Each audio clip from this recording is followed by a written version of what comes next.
Hello, everybody. I hope you're having a fantastic Sunday today and just stand in God's presence and making sure that you're building yourself up in the Lord. Well, I want to share with you again today just some nuggets, like I've been sharing with you, just so you can, be able to get inspired during this time and prepare for the time when you come out of lockdown and be in a place where you can be more effective in your work and in the things that you're doing out there in the world. And so today I want to share with you on, a title that I call that God is interested most in your productivity.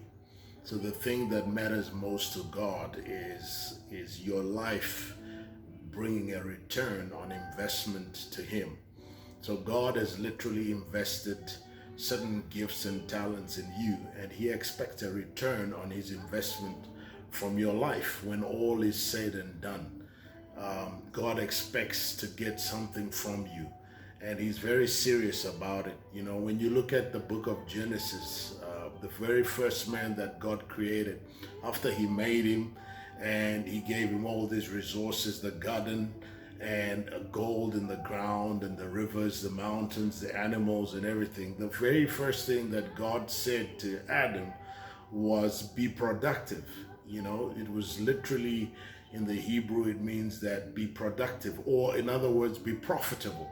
In other words, I expect you to bring back a return. I've made you this magnificent creature, and I expect something back from you. And God said, go and replenish the earth and produce and increase. So that was what God mandated Adam with from the very beginning. And we look at Revelation, the book of Revelation, when everything is said and done and the curtain closes at the end of the world has come. The same thing happens. God calls His people again to Him, and He begins to ask each one what they've done with what He gave them. In other words, He's asking, what is the return on my investment that I put in you as a person?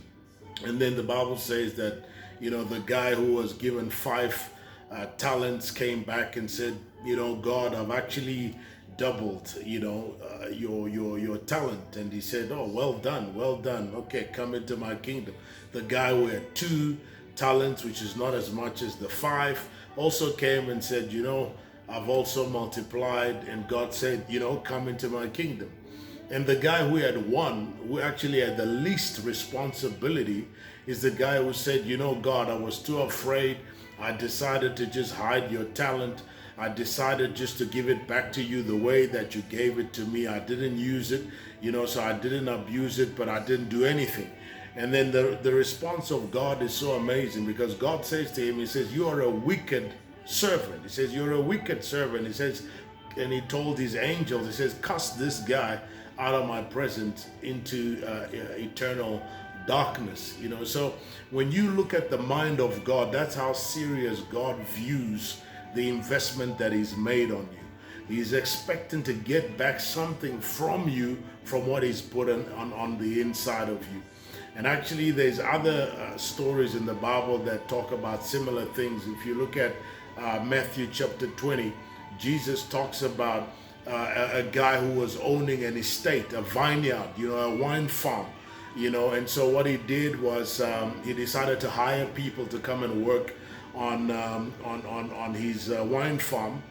And so he agreed to pay each one $1, for the work that they do per day, And so then he went away on a holiday or journey, whatever it was. And so during the time that this guy was away, the owner of this estate, the people who decided that, look, you know what, the owner is not here. Why don't we just, take the son who's the heir to this vineyard and kill him, and then we can own this vineyard to ourselves. So they literally robbed that vineyard, killed the owner of the son of the owner of the vineyard, and then began to run things themselves, and forgot that this vineyard is also actually under an owner.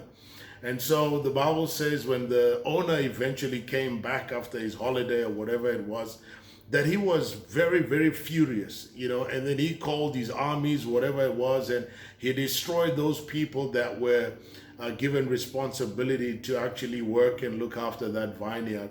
And he told them again to be cast into darkness. So these are stories and parables that Jesus gave, which kind of give us an insight into how God thinks and how God sees things. So God literally sees you as a worker in his vineyard. He sees you as having a responsibility on the things that he's given you to do on the earth. And he's going to come back, and he's coming back soon, thank God. But he's going to expect a return. And so if you're one of those people that said, he's been gone away on holiday for a long time, and, nothing's going to happen to me, I can just live my life, comme ci, comme ça, you're going to get a shock and a big surprise, because he's going to come and want a return on what he's given you. He's going to expect feedback from you on what you've done with what he gave you. So these are very serious things. God is a serious person, and I know he doesn't always flaunt his power in front of us every day and so on, but when you just look at the things that he made, just take a look outside, look at the stars, look at the trees, look at the mountains, and all of that, and all the things that you read and in the encyclopedias or that you watch on National Geographic.